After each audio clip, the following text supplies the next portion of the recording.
بسم اللہ الرحمن الرحیم۔ آپ اور میں کشف المحجوب کے درس میں شریک ہیں۔ موضوع گفتگو چل رہا ہے کہ خلفائے راشدین کا تعارف اور ان کی زندگی کے اندر صوفیانہ مظاہر۔ تو بحث چل رہی تھی حضرت علی المرتضیٰ کرم اللہ وجہہ کے بارے میں، اور آپ کی کچھ چیزوں کا تذکرہ تو پہلے ہو گیا تھا، اور یہاں آپ کی شان کے بارے میں حضرت جنید بغدادی رحمۃ اللہ علیہ کا ایک قول ہے، اس کی وضاحت، اور اس کے بعد پھر آپ کی زندگی سے جو داتا صاحب نے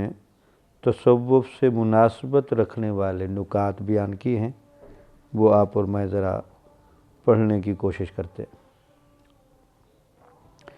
آپ کے بارے میں حضرت جنید بغدادی رحمۃ اللہ علیہ فرماتے ہیں: شیخنا فی الاصول والبلائے علی المرتضیٰ۔ اصول طریقت اور مصائب برداشت کرنے میں ہمارے پیر و مرشد علی المرتضیٰ ہیں۔ تو یعنی جو اصول ہیں تصوف کے اور طریقت کے، اور پھر چونکہ تصوف اور طریقت میں آزمائش کی رستوں سے گزرنا پڑتا ہے، تو حضرت علی رضی اللہ تعالیٰ عنہ کے بارے میں تبصرہ کرتے ہوئے جنید بغدادی رحمۃ اللہ علیہ نے فرمایا: اصول طریقت اور مصائب برداشت کرنے میں ہمارے شیخ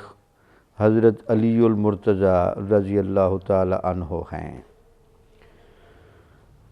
اب داتا صاحب اس کی وضاحت کرتے ہیں، یعنی طریقت کے علم و عمل کے پیشوا حضرت علی المرتضیٰ کرم اللہ وجہہ ہیں۔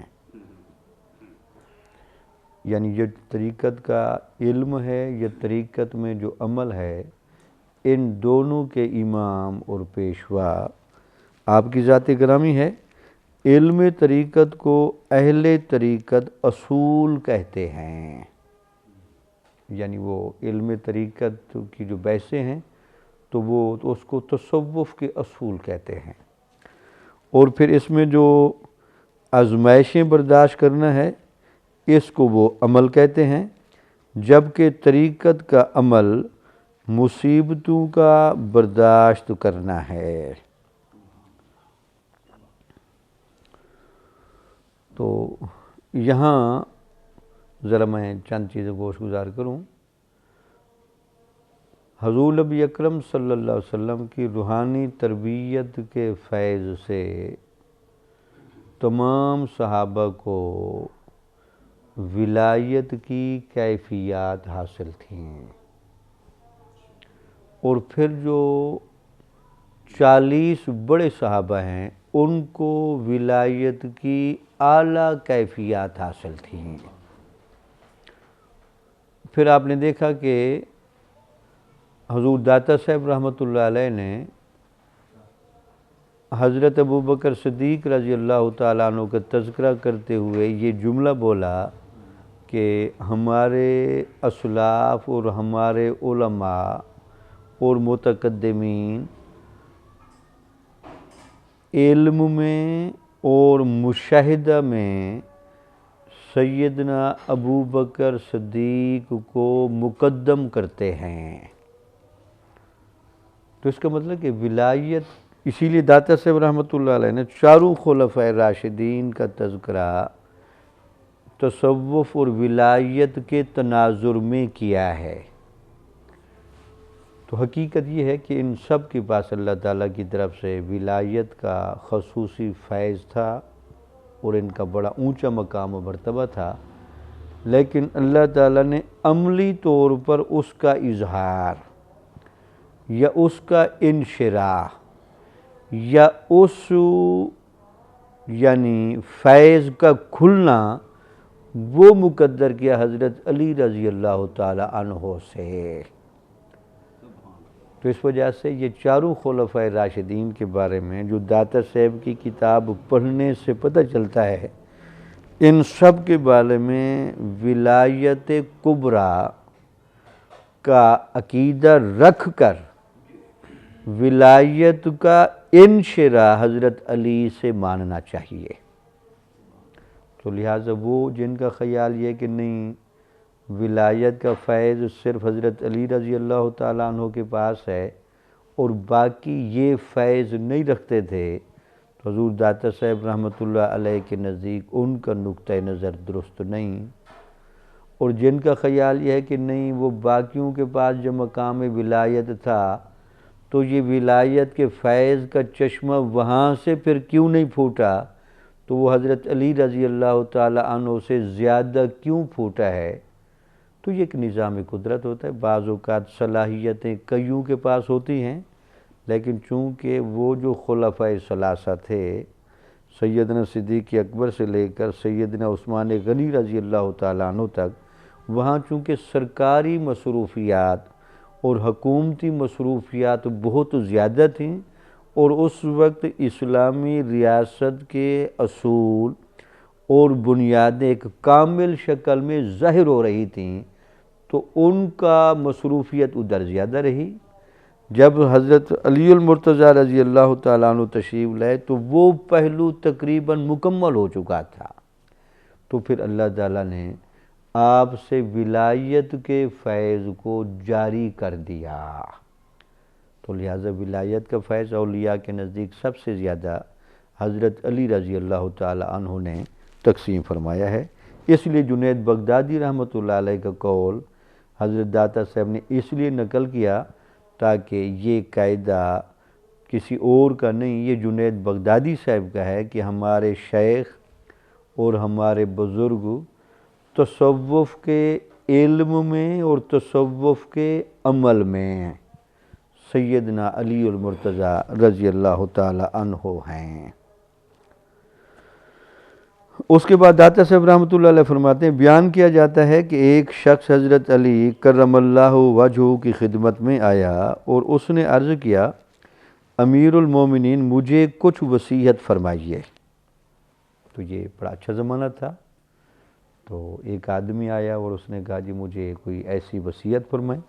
تو اس وصیت کا تعلق چونکہ تصوف سے ہے، تو آپ نے فرمایا کہ اپنا سب سے بڑا مشغلہ صرف بیوی بچوں کی خدمت ہی نہ سمجھ بیٹھنا۔ اب لگتا یہ ہے کہ وہ جس طرح کا بندہ ہے، حضرت علی رضی اللہ تعالیٰ عنہ نگاہ ولایت سے اور نگاہ بصیرت و فراست سے اس کا باطن بھی پڑھ رہے ہیں۔ وہ اس بندے کو اب نصیحت ایسی کی جائے تاکہ اس بندے کی زندگی بدلے اور یہ دین اسلام کے ساتھ یا اللہ اور اس کے رسول کے ساتھ صحیح تعلق رکھنے والا بن جائے۔ آپ نے فرمایا کہ اپنا سب سے بڑا مشغلہ صرف بیوی بچوں کی خدمت ہی نہ سمجھ بیٹھنا، کیونکہ اگر تیلو اہل و عیال اللہ تعالیٰ کے مقبول بندے ہیں تو وہ اپنے مقبول بندوں کو کبھی ضائع نہیں فرمائے گا، اور اگر وہ اللہ کے نافرمان اور دشمن ہیں تو تمہیں اللہ کے دشمنوں سے کیا واسطہ۔ تو بڑی خوبصورت بات آپ نے فرمائی، بھئی کسی بندے کو میاں بیوی کے حقوق تو ادا کرنے ہیں، لیکن ان کے حقوق سے زیادہ یا ان کے ان حقوق کے ساتھ ساتھ بنیادی طور پر تو وہ کام کرنے ہیں جو اللہ اور اس کے رسول کی رضا میں بھی آتے ہوں۔ تو دونوں حقوق اللہ اور حقوق العباد کو ساتھ چلانا ہے تاکہ ایک مکمل صورت ظاہر ہو۔ تو چونکہ وہ بندہ ایسا تھا کہ اس کے باطن کا مشاہدہ کر کے آپ کو پتہ چلا کہ یہ بندہ ہر وقت بچوں کے اور بیوی کے حقوق کی ادائیگی میں یا ان کے کام کاج میں یا ان کا خرچہ پورا کرنے میں لگا رہتا ہے، اس نے اس طرح کا رویہ رکھا ہے۔ تو اس کو بتایا کہ اگر تیرے بیوی بچے ہیں مقبول بارگاہ الہی اور اچھے لوگ ہیں تو اللہ تعالیٰ مقبول اور اچھے لوگوں کو ضائع نہیں کرتا۔ وہ ان کی حفاظت کر لے گا۔ اگر وہ اللہ اور اس کے رسول سے نافرمان ہیں تو پھر تجھے نافرمانوں کی، جو اللہ کے نافرمان ہیں، ان کی پرواہ نہیں کرنی چاہیے۔ تو اگر وہ اللہ کے نافرمان اور دشمن ہیں تو تمہیں اللہ کے دشمنوں سے کیا واسطہ؟ اس مسئلے کا تعلق غیر اللہ سے دل کے قطع تعلق سے ہے۔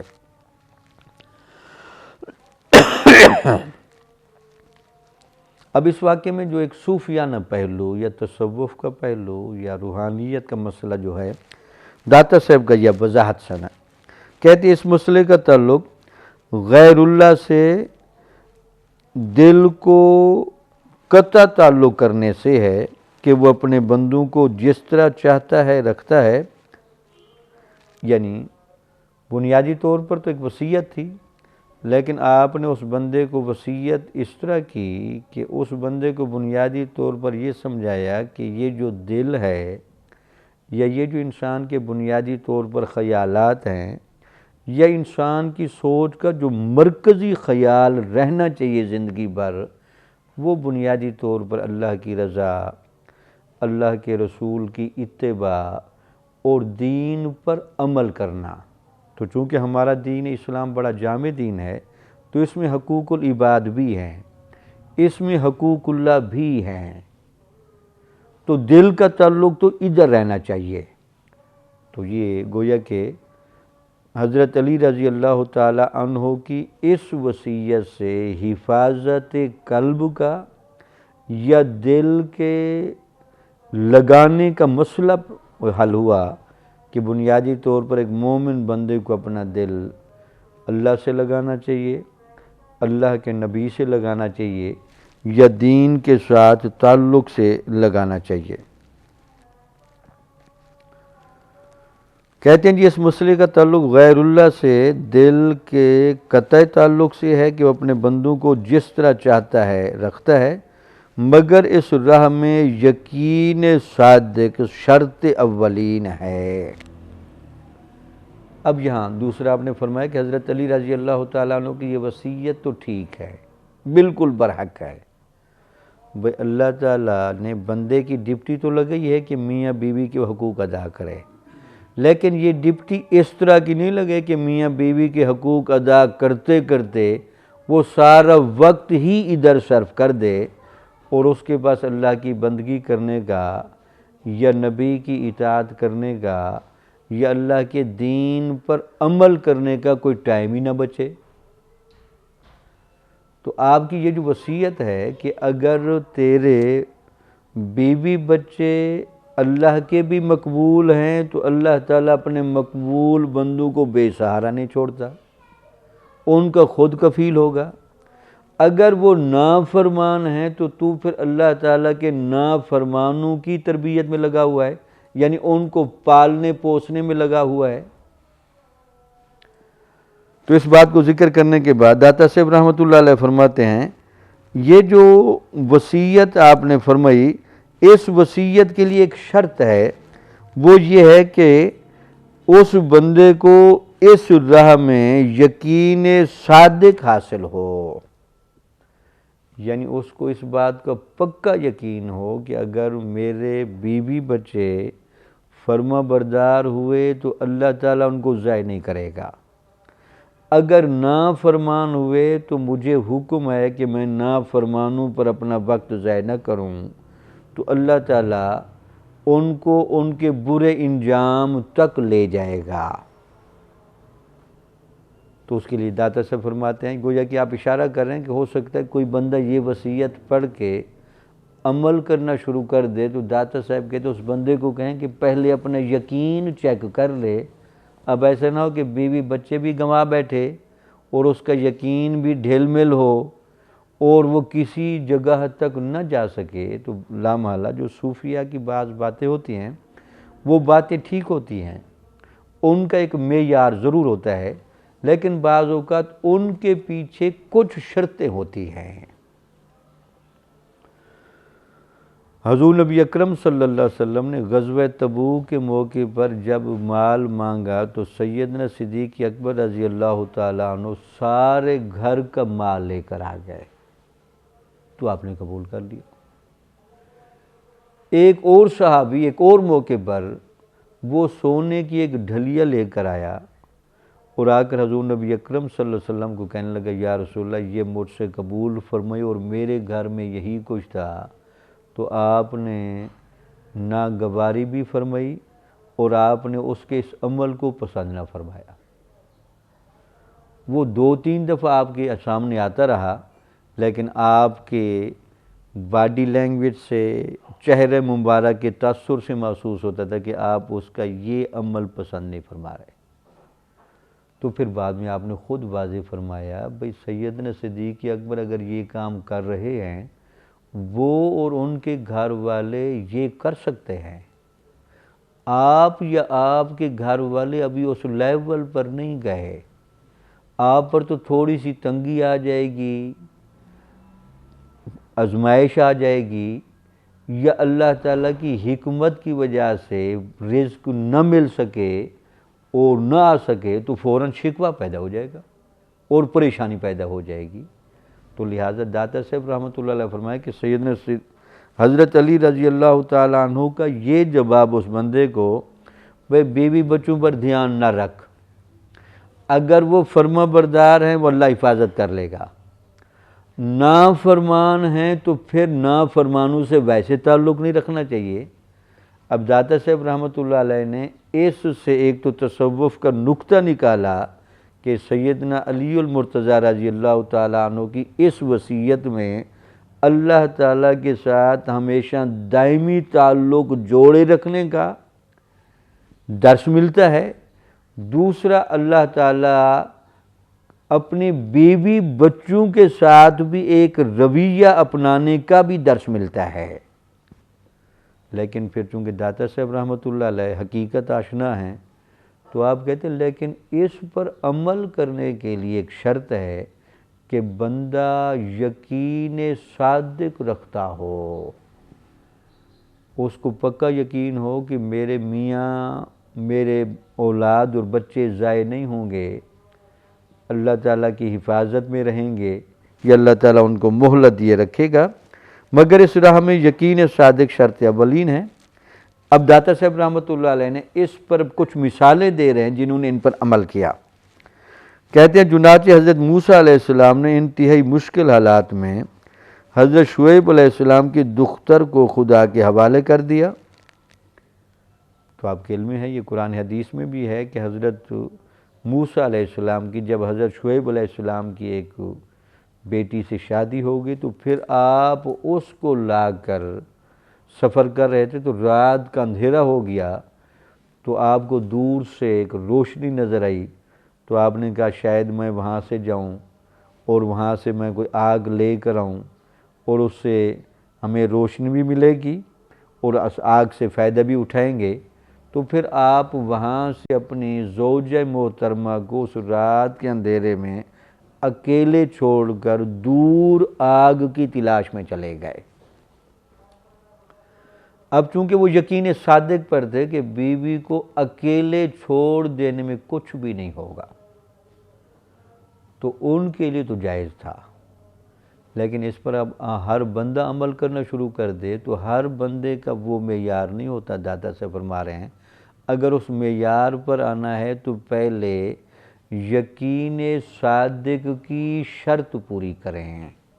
تو پھر آپ نے دیکھا کہ جب آپ وہاں گئے تو آگ سے پھر آپ کے ساتھ گفتگو ہوئی، وہاں تو اللہ تعالیٰ کے انوار و تجلیات کا ایک تمثل تھا، وہاں سے آوازیں آنے لگ گئیں اور کہا جی میں تو آپ کا رب ہوں اور آپ کو نبوت کے مقام پر آپ آ گئے ہیں، تو پھر آپ اب نبوت کے اظہار کی طرف بھی آئیں اور آپ جائیں فرعون کے پاس کہ وہ ایک سرکش ہو چکا ہے اور اس کو جا کر اپنا نبی ہونا بھی بتائیں اور اس کو تبلیغ بھی کریں اور بنی اسرائیل کو اس کے ظلم سے چھڑا کر لے جائیں۔ تو اس سے آپ اندازہ وہ وہاں آگ کے پاس گئے، پھر مکالمہ ہوا، پھر کافی دیر کے پاس واپس آئے۔ اس سارے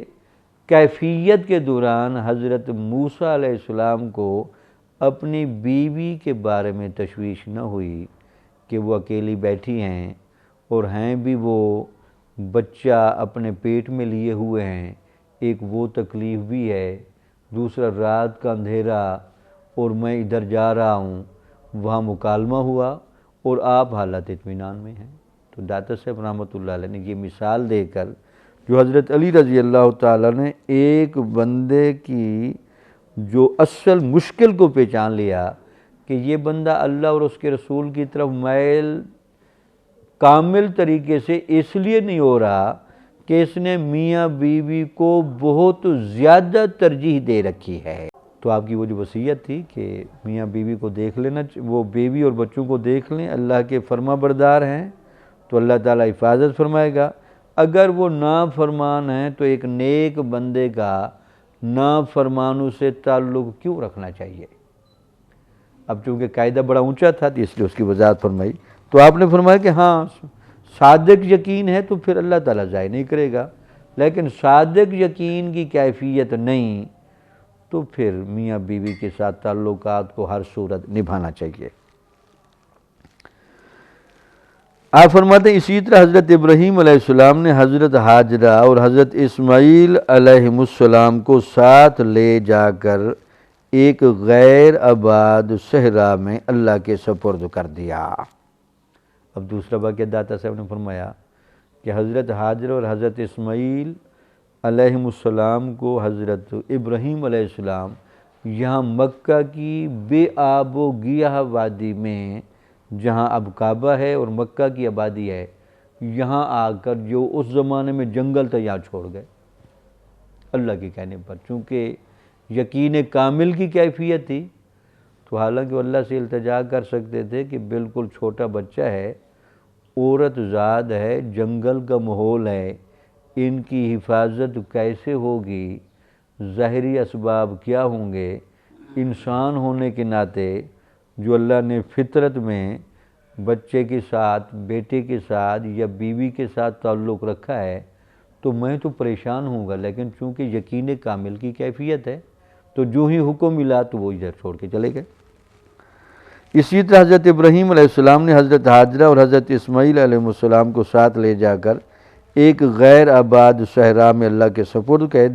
کر دیا۔ انہوں نے اپنے اہل و عیال کو اپنا بڑا مشغلہ اور مقصد نہ بننے دیا، یعنی حالانکہ اولاد تھی، بیوی تھی، لیکن چونکہ میاں بیوی اور اولاد کا جو انسان سے تعلق ہے، اپنے اہل و عیال کو اپنا بڑا مشغلہ نہ بننے دیا اور مکمل طور پر اپنے دل کو اللہ تعالیٰ کی طرف پھیر دیا اور اپنے تمام امور اللہ تعالیٰ کو سونپ دینے کا نتیجہ یہ نکلا کہ بظاہر ان کی بے مرادی، یعنی اہل و عیال کو جنگل میں چھوڑ دینا، دونوں جہاں میں مراد حاصل کرنے کا سبب بن گئی۔ اب جو کہ صوفیہ کا جو بنیادی سبق ہوتا ہے، جس میں حضرت علی رضی اللہ تعالیٰ عنہ کی شان بیان کرتے ہوئے داتا سے فرما رہے ہیں، اصل چیز ہے بندے کے دل کی حفاظت، چونکہ دل وہی مرکزی جگہ ہے جہاں کسی سے تعلق جوڑنا، کسی سے ربط رکھنا اور کسی کے ساتھ کامل محبت اور تعلق کی کیفیتیں لے آنا۔ تو صوفیہ کو علم ہوتا ہے کہ اگر دل کا خالص اور صحیح محبت والا تعلق اللہ سے رہ گیا، اللہ کے نبی سے اور دین کی اتباع سے رہا، تو پھر تو کامیابی ہے دنیا کی بھی اور آخرت کی بھی، پھر تو دین کی ہر طرح کی ظاہری، باطنی، دنیاوی، اخروی ہر طرح کی روحانی برکتیں ظاہر ہو جائیں گی۔ تو گویا کہ یہ جو دل کی حفاظت ہے، دل کا تصفیہ ہے، یا دل کے میلان کا اور یہاں کا مرکزی خیال جو ربط میں اللہ کے ساتھ اور رسول کے ساتھ اور دین کی وابستگی کے ساتھ جڑا رہے،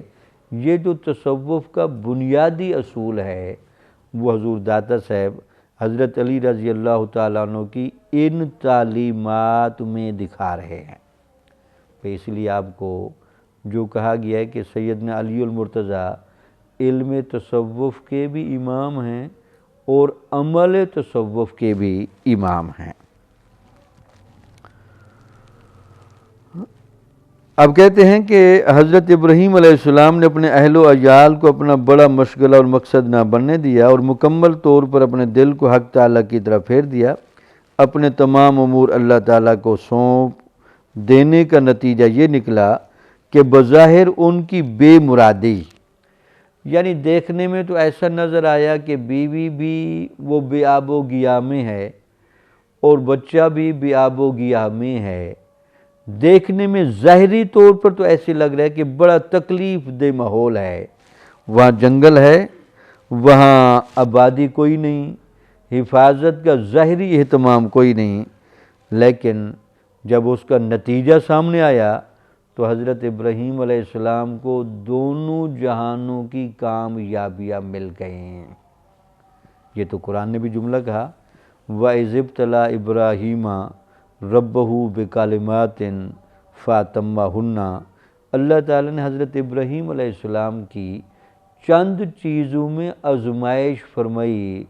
حضرت ابراہیم علیہ السلام اس آزمائش میں پورا اتر آئے۔ دیکھ لیں، جب اللہ تعالیٰ ہی کہہ دے جی میں تو آزما رہا تھا،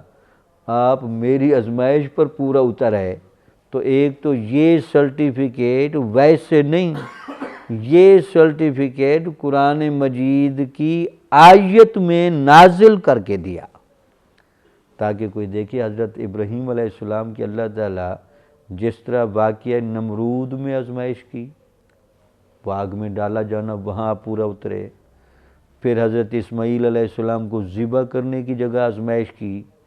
وہاں پورا اترے۔ پھر حضرت اسماعیل اور حضرت ہاجرہ کو یہاں چھوڑنے میں آزمائش کی، اس پر پورا اترے۔ اور بھی کئی کتابیں سیرت میں اور احادیث میں ہیں، تو بہرحال جو بھی واقعات ہے، تو حضرت ابراہیم علیہ السلام جب ان پر پورا اترے تو دیکھنے میں تو لگتا ہے کہ یہ شاید مشکل ہے، لیکن اصل میں حضرت ابراہیم علیہ السلام کو ان تمام مشکلات میں دنیاوی فوائد بھی حاصل ہوئے اور اخروی فوائد بھی حاصل ہوئے۔ اب دنیاوی فوائد دیکھ لیں۔ حضرت اسماعیل علیہ السلام کی ایڑی کی رگڑ سے آب زمزم نکالا اللہ تعالیٰ نے، اور وہ آب زمزم حضرت اسماعیل علیہ السلام کی ایڑیوں سے وابستہ وہ معجزہ الہی ہے جو قیامت تک چلنا ہے۔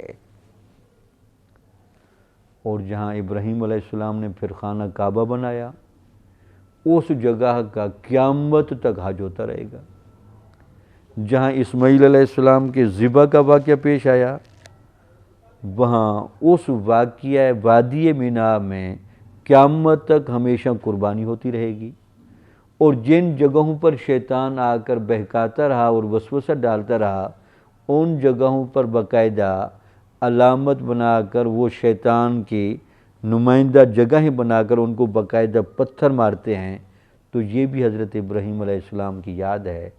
تو دیکھ لیں، یہ ظاہری یاد بھی قیامت تک چلتی رہے گی کہ حضرت ابراہیم علیہ السلام امتحان میں کامیاب ہو گئے، اور ان کی کامیابی کی یاد ہر سال منائی جاتی رہے گی۔ یہ ظاہری کامیابیاں ہیں، اور باطنی کامیابیاں، اخروی کامیابیاں، اللہ تعالیٰ نے حضرت ابراہیم علیہ السلام کو اپنا خلیل بنایا، اپنا دوست بنایا۔ تو فرماتے ہیں کہ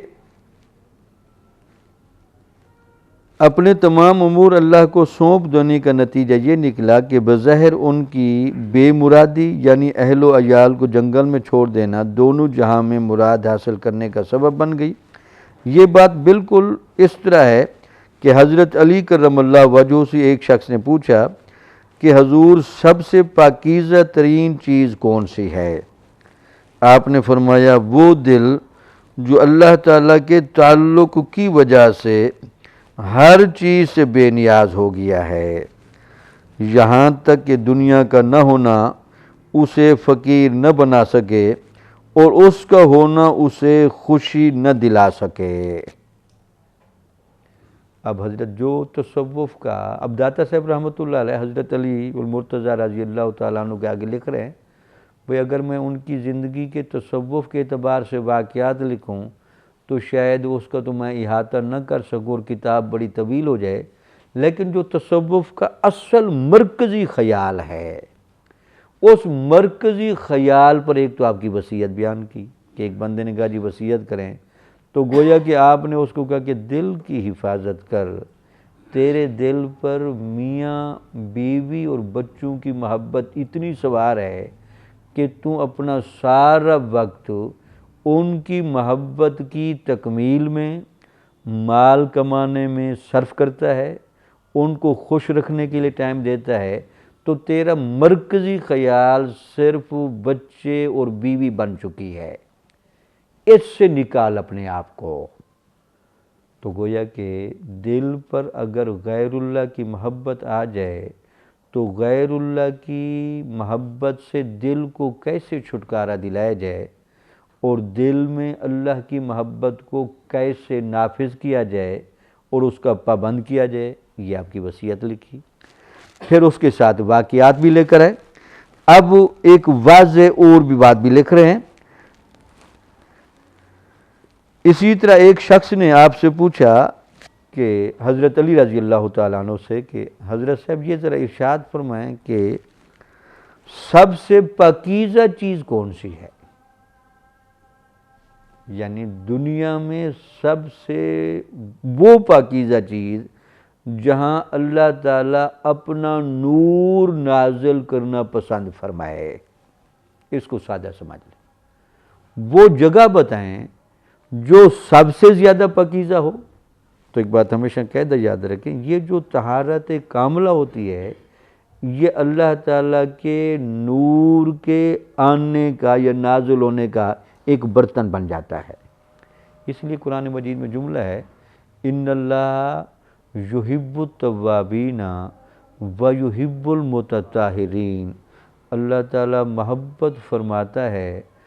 سچی توبہ کر لینے والے بندے سے، اور اللہ محبت فرماتا ہے صحیح معنی میں طہارت والے بندے سے۔ جب اللہ تعالیٰ کو کسی بندے کے بارے میں علم ہو جائے کہ یہ سچی توبہ کر گیا ہے، اب سچی توبہ کا ایک مطلب تو یہ ہے کہ جو گناہ اس نے کیے تھے اس گناہ کی معافی یہ صحیح معنی میں مانگ رہا ہے۔ دوسرا، چونکہ اللہ تعالیٰ علام الغیوب ہے اور یہ بھی جانتا ہے کہ آئندہ خود تو گناہ کی طرف نہیں جائے گا، خود گناہ کی پلاننگ نہیں کرے گا، لیکن چونکہ انسان ہے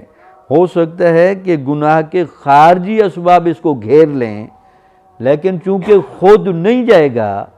تو اللہ تعالیٰ اس بندے کو سرٹیفکیٹ دیتا ہے، اے اللہ کے بندے تو نے پچھلے گناہوں کی خلوص سے دل سے معافی مانگی،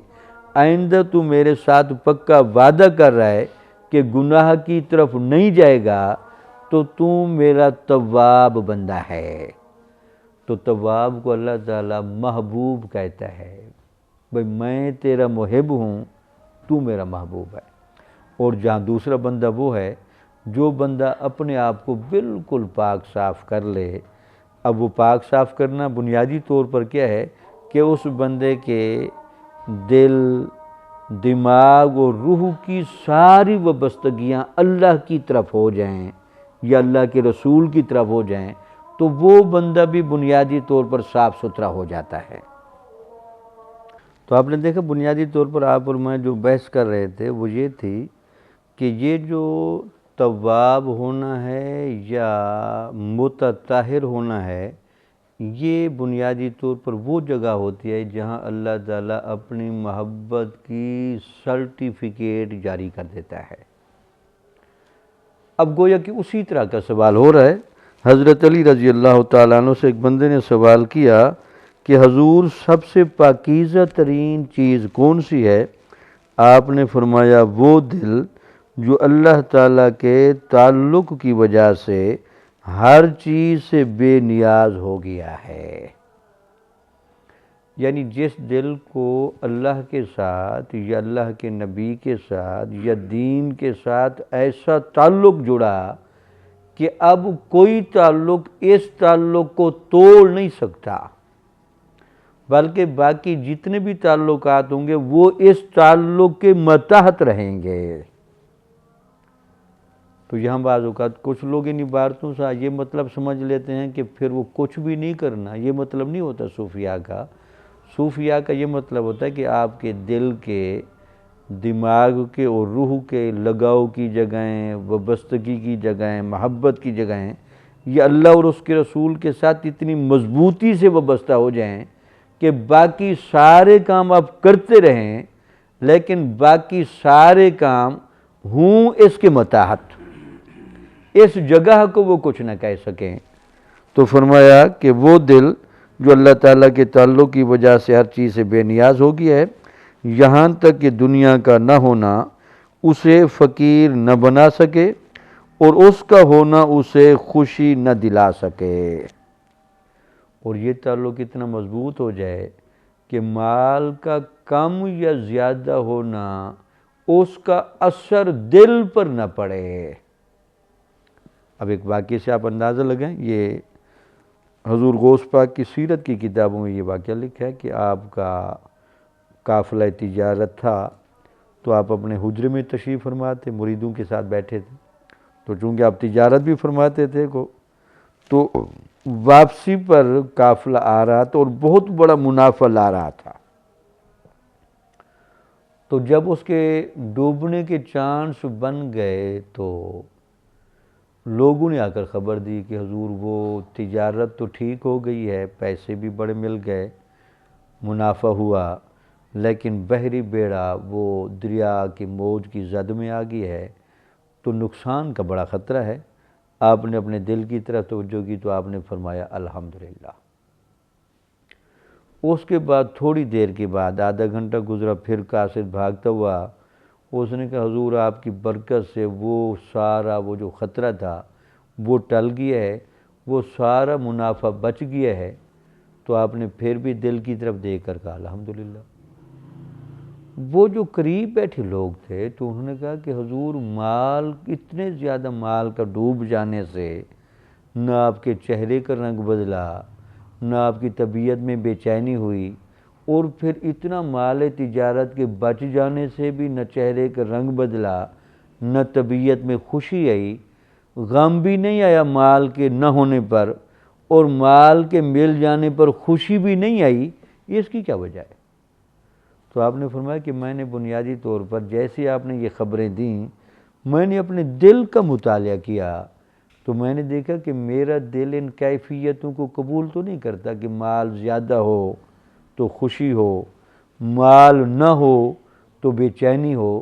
تو میرا دل اسی یکسانی کیفیت میں ربط الہی کی گہری روحانی کیفیت میں چل رہا ہے۔ اس پر میں نے کہا الحمدللہ، یعنی مال و دولت کا زیادہ اور کم ہونا یہ میرے دل پر اثر انداز نہیں ہو سکتا۔ تو گویا کہ اب چونکہ داتا صاحب رحمۃ اللہ آپ کے بارے میں آخری جملہ کہہ رہے ہیں، تو گویا کہ داتا صاحب رحمۃ اللہ علیہ نے جو حضرت علی رضی اللہ تعالی عنہ کے امام، یہ یعنی تصوف کے امام ہونے کی سرٹیفکیٹ دی اور اس بحث کو لیا، تو اس میں داتا صاحب نے بھی پسند فرمایا کہ میں بھی تصوف کا جو سب سے بنیادی جگہ ہے وہ حضرت علی رضی اللہ تعالی عنہ کی وصیت اور آپ کے سوال کے جواب میں دکھاؤں کہ تصوف کا سب سے بڑا اصول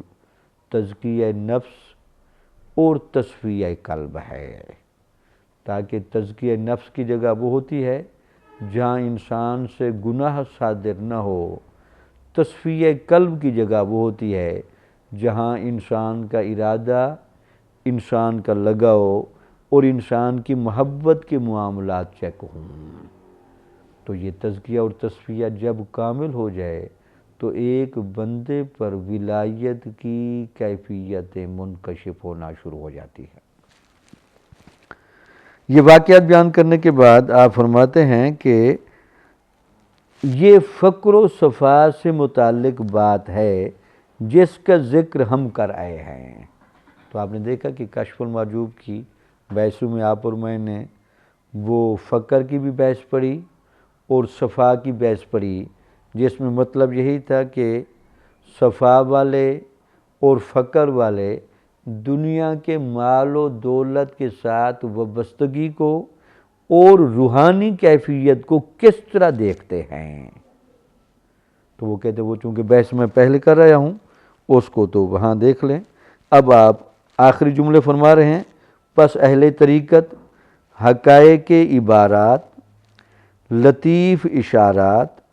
تجرید دنیا و آخرت اور تقدیر حق کی نظارگی میں حضرت علی کرم اللہ وجہہ کی پیروی کرتے ہیں۔ چونکہ داتا صاحب رحمۃ اللہ علیہ نے چاروں خلفائے راشدین کی زندگی سے وہ واقعات لیے جن واقعات میں ان کو رہبری کا اور رہنمائی کا یعنی وہ ایک ملا، وہ کن کن چیزوں میں رہنمائی کرتے رہے۔ تو حضرت علی رضی اللہ تعالیٰ عنہ کے بارے میں آپ کہتے ہیں کہ صوفیہ نے ان کی کن چیزوں کو اپنا مرکز نگاہ بنایا؟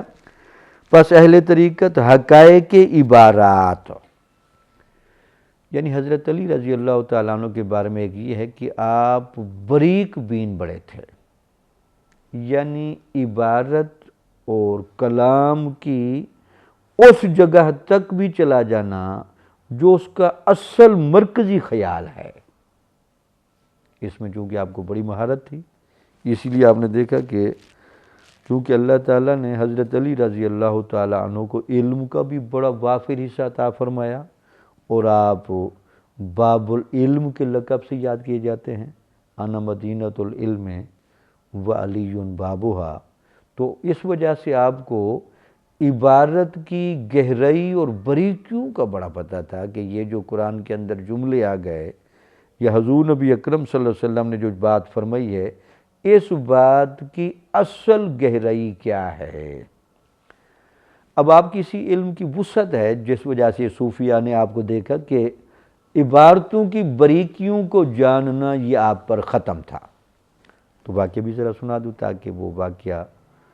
حضرت عبداللہ بن عباس رضی اللہ تعالیٰ عنہ، جن کو حضور نبی اکرم صلی اللہ علیہ وسلم نے اپنی امت میں قرآن کا عالم کہا اور ان کو ترجمان القرآن کہا، یعنی یہ قرآن کی ترجمانی کر سکتا ہے۔ وہ حضرت علی رضی اللہ تعالیٰ عنہ کے شاگرد تھے۔ تو وہ کہتے کہ ایک دفعہ ہم رات کے وقت بیٹھے تھے تو آپ کا علم جب جوبن پر آیا تو آپ نے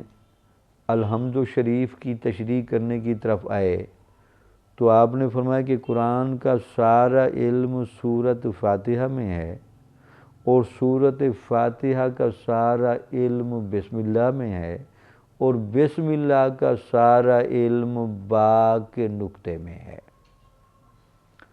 تو با کے نقطے کی آپ ساری رات وضاحت فرماتے رہے، اور ہم حیرت میں بیٹھ کر وہ ساری گفتگو سنتے رہے۔ اس کے بعد فرمانے لگے اگر میں چاہوں تو با کے نقطے کی اتنی وضاحت کروں کہ اس سے بھی اتنے دفتر کتابوں کے بھر جائیں کہ وہ اونٹوں پر لادنے پڑیں۔ یہ بڑی کی تھی۔ تو اس لیے آپ نے فرمایا کہ اہل طریقت حقائق عبارات، لطیف اشارات،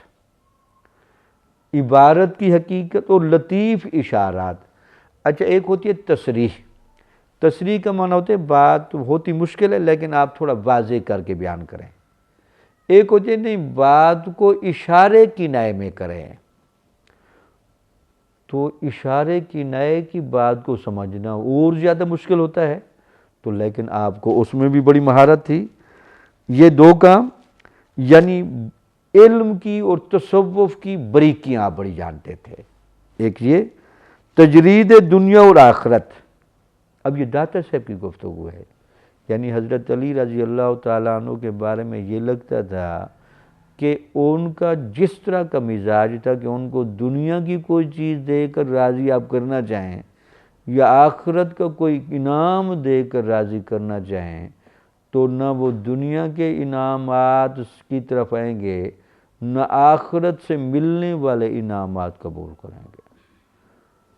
اب ان کا تھا کہ مجھے صرف رضائے الہی چاہیے، مجھے صرف اپنے مالک حقیقی کا دیدار خالص چاہیے، باقی مجھے کچھ بھی نہیں چاہیے۔ یہ جو صوفیہ بعض اوقات رضائے الہی کی بحثوں میں اور اللہ تعالیٰ کی طلب کی بحثوں میں جب اللہ تعالیٰ کی ذات کا دیدار یا اللہ تعالیٰ کی صفات سے وابستگی یا اللہ تعالیٰ کی طرف جانے کا یہ جو سفر کرتے ہیں، اور اس میں وہ بعض اوقات دنیا کے انعاموں کی،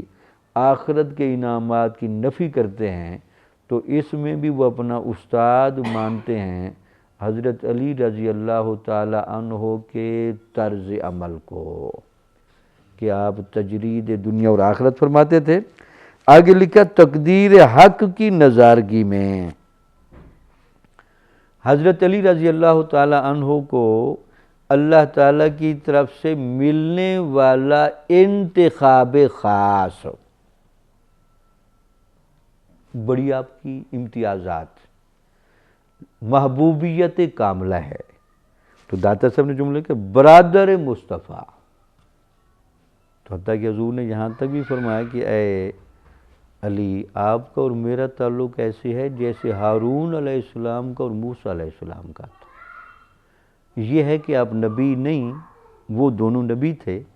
تو لیکن جس طرح ہارون علیہ السلام اور موسیٰ علیہ السلام نبی تھے، آپ اور میں اس طرح کے بھائی ہیں۔ تعلق دیکھیں، یعنی حضور کے بھی محبوب۔ اب محبوبیت کا آپ یہاں سے بھی اندازہ لگائیں کہ حضرت علی رضی اللہ تعالیٰ عنہ کا حضرت فاطمہ الزہرا سے نکاح بھی عرش پر طے ہو رہا ہے۔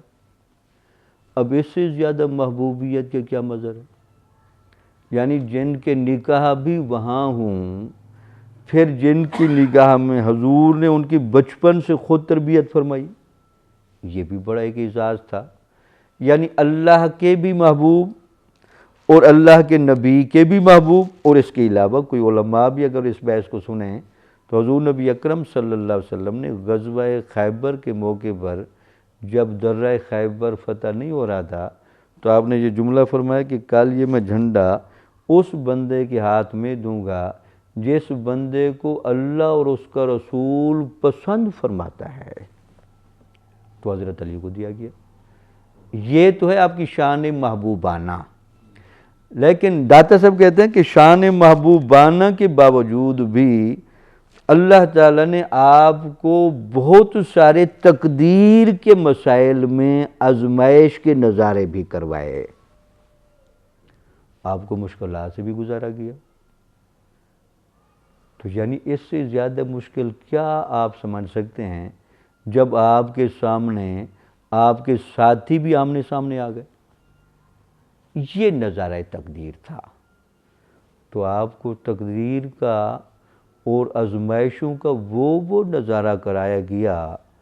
تو یہ تقدیر پر راضی رہنا اور اللہ تعالیٰ کی تقدیر کے سامنے سر خم کر کے رکھنا، تو لگتا یہ کہ یہ تصوف میں اللہ تعالیٰ کی پسند کے سامنے اور اللہ کی رضا کے سامنے اپنا سب کچھ قربان کرنا تقدیر کی وجہ سے، اس کا نظارہ بھی حضرت علی رضی اللہ تعالی عنہ کو بڑا کرایا گیا۔ تو آپ نے دیکھا تقدیر کا بہت بڑا آزمائشی کھیل تھا واقعہ کربلا میں بھی، ورنہ اللہ تعالیٰ اگر حضرت اسماعیل کے پاؤں رگڑنے سے پانی نکال سکتا ہے تو علی اصغر وہاں بھی تھے، تو اللہ تعالیٰ وہاں بھی کر سکتا تھا، لیکن چونکہ اللہ تعالیٰ معیار کو قائم رکھنے کے لیے تقدیر کی کسوٹی پر اپنے مخلصین کو الگ کر کے دکھاتا ہے، بھئی ان سے اگر میں محبت کرتا ہوں، ان سے پیار کرتا ہوں، تو میری آزمائش کی اس کٹھالی پر اور اس معیار پر یہ لوگ پورا اترتے ہیں۔ تو لکھتے ہیں جی، اور تقدیر حق کی نظارگی میں حضرت علی رضی اللہ تعالیٰ عنہ کی پیروی کرتے ہیں۔ تو گویا کہ داتا صاحب اب آخری جملے کہہ رہے ہیں کہ حضرت علی رضی اللہ تعالیٰ عنہ یہ حقائق عبارات کے بڑے ماہر ہیں، لطیف اشارات کے بڑے ماہر ہیں، اور دنیا اور آخرت کو چھوڑنے کے ماہر، اور اس کے بعد تقدیر کا ننگا نظارہ کہ اللہ کی تقدیر کیا کر رہی ہے۔ تو آپ اور مجھے بعض اوقات کہتے ہیں کہ صوفیہ کی نظر تقدیر پر ہوتی ہے یا صوفیہ لوح محفوظ کو پڑھتے ہیں، تو داتا صاحب کی یہ عبارتیں بھی بتا رہی ہیں کہ لوح محفوظ میں جو کچھ بھی تھا وہ حضرت علی رضی اللہ تعالیٰ عنہ کی نگاہوں کے سامنے تھا۔ تو یہ جو حضرت علی رضی اللہ تعالیٰ عنہ کے یہ جو امتیاز ہیں، حضرت علی کرم اللہ وجہہ کی پیروی کرتے ہیں صوفیہ ان چیزوں میں۔ حقیقت و معرفت سے متعلق آپ کے اقوال و اشارات حد و شمار سے باہر ہیں، اور ان سب کا بیان اس کتاب میں ناممکن ہے۔ اب داتا سے فرما رہے ہیں کہ جہاں تک تعلق ہے حضرت علی رضی اللہ تعالیٰ عنہ کا، آپ کی حقیقت کے بارے میں، طریقت کے بارے میں اگر میں تمام اقوال کو لکھنا چاہوں، اور یہ جو حضرت جنید بغدادی نے فرمایا کہ آپ ہمارے امام ہیں اس میں تصوف میں، اور اس کو میں دلائل سے مزین کرنا چاہوں تو وہ بہت زیادہ ہیں، کتاب لمبی ہو جائے گی۔ کہتے ہیں ان سب کا بیان اس کتاب میں ناممکن ہے۔ اب چونکہ بحث اینڈ ہو رہی ہے اور خلفائے راشدین کا تذکرہ ہے، تو میں مناسب سمجھتا ہوں کہ یہاں آخر میں اگر ان ساری چیزوں کو 1-2 منٹ میں دوبارہ دہرا دوں کہ سیدنا صدیق اکبر سے صوفیہ نے کیا لیا، حضرت عمر رضی اللہ تعالیٰ عنہ سے کیا لیا، حضرت عثمان غنی رضی اللہ تعالیٰ عنہ سے کیا لیا، اور حضرت علی رضی اللہ تعالیٰ عنہ سے کیا لیا، تو وہ یہ ایک جامع بات ہو جائے گی۔ تو وہ باتیں میں ذرا آخر میں تھوڑا سا کر دیتا ہوں تاکہ خلفائے راشدین کا یہ جو تذکرہ مبارک داتا صاحب رحمۃ اللہ علیہ نے فرمایا ہے وہ کامل ہو جائے۔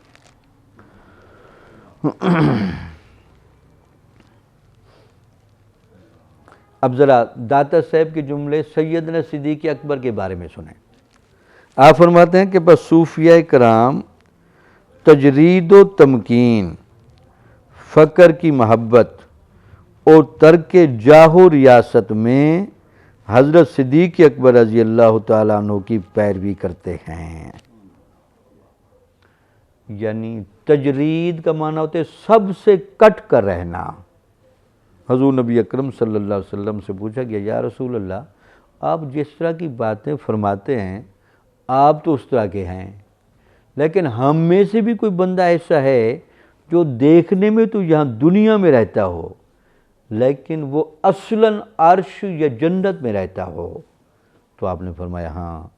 یہ جو صدیق اکبر ہے یہ آپ کو چلتا پھرتا یہاں نظر آئے گا، لیکن یہ اصلاً یہاں نہیں ہوتا، یہ یا عرش پر ہوتا ہے یا یہ جنت میں ہوتا ہے۔ یہ ہے تجرید، یعنی دنیا میں ایسے رہے کہ دنیا میں رہتے ہوئے بھی سب سے کٹے ہوئے تھے۔ تجرید۔ دوسرا تمکین۔ تمکین کا معنی ہوتا ہے قدم کو بہت جما کر رکھنا، پھسلنے نہ پائے، راسخ قدم، مضبوط بنیادوں کے ساتھ۔ اور اگلے لکھا فقر کی محبت، یعنی غزوہ تبوک کے موقع پر آپ نے مظاہرہ فرمایا کہ بالکل فقر کی جگہ پر ہے۔ پھر ترک جاہ و ریاست، تو اسی لیے آپ نے جب پہلا خطبہ دیا تو آپ نے جملے بولے کہ نہ میرے دل میں کبھی امیر بننے کا خیال آیا اور نہ میں اب بھی پسند کر رہا ہوں، لیکن چونکہ ضرورت ہے اور آپ لوگوں کا انتخاب ہے تو چھوڑتا میں اس کو نہیں، لیکن اگر آپ میرے دل کا ارادہ پوچھیں، نہ کبھی خواہش کی،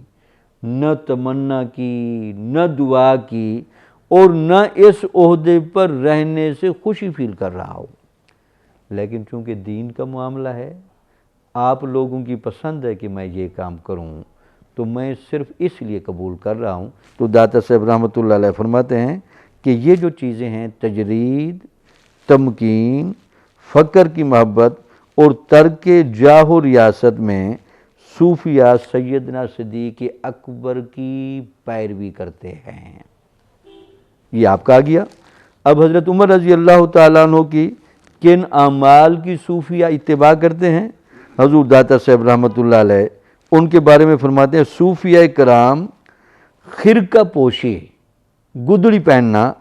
اور دین کے معاملات میں شدت اختیار کرنے میں حضرت عمر رضی اللہ تعالیٰ عنہ کی پیروی کرتے ہیں۔ یعنی بعض اوقات دین کے معاملات میں شدت اس لیے اختیار کی جاتی ہے تاکہ لوگ دین سے دور نہ ہونے پائیں۔ تو یہ دو چیزیں صوفیہ نے آپ سے لی ہیں۔ تو اسی لیے جب آپ خلیفہ راشد بھی تھے تو آپ کے کپڑوں پر 35 اور 40 پیوند لگے ہوتے تھے، یہ وہاں سے لیا صوفیہ نے۔ اور دوسرا دین کے معاملے میں آپ بڑے سخت تھے، بلکہ داتا صاحب رحمۃ اللہ علیہ نے واقعہ بھی لکھا کہ آپ جب تہجد کے وقت اونچی آواز سے قرآن مجید پڑھتے تھے تو حضور نبی اکرم صلی اللہ علیہ وسلم نے خود آپ سے پوچھا کہ آپ اتنا اونچی آواز سے کیوں پڑھتے ہیں؟ تو آپ نے جواب دیا میں شیطان کو بھگاتا ہوں، سونے والوں کو جگاتا ہوں۔ تو یہ جو طرز عمل ہے اس میں حضرت عثمان غنی رضی اللہ تعالیٰ عنہ کے بارے میں داتا صاحب رحمۃ اللہ علیہ نے جو تبصرہ فرمایا، آپ فرماتے ہیں کہ بس صوفیہ کرام نے حضرت عثمان غنی کی جن باتوں کو لیا وہ تھا جی اپنی جان و مال راہ خدا میں خرچ کرنے، مقام تسلیم و رضا اختیار کرنے اور عبادات میں اخلاص کے سلسلے میں حضرت عثمان غنی رضی اللہ تعالیٰ عنہ کی اقتداء کی ہے۔ اب صوفیہ کے ہیں یہ جو مظہر ہے کہ مال و دولت بہت خرچ کرنا، اس کے بعد ہمیشہ مقام تسلیم و رضا پر رہنا، تو حضرت عثمان غنی نے اپنا شہید ہونا پسند فرما لیا لیکن اپنی خاطر کسی کو تکلیف نہیں دی۔ تسلیم و رضا اور اس کے علاوہ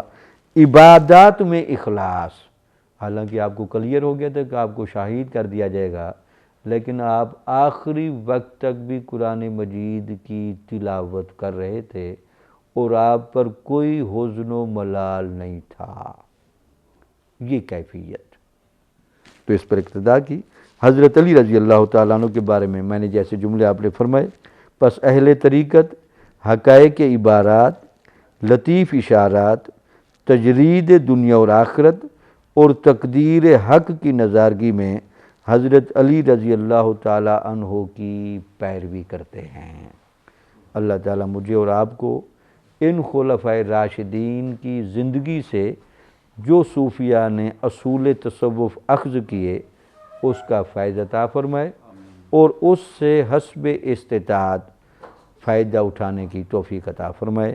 وآخر دعوانا ان الحمدللہ رب العالمین۔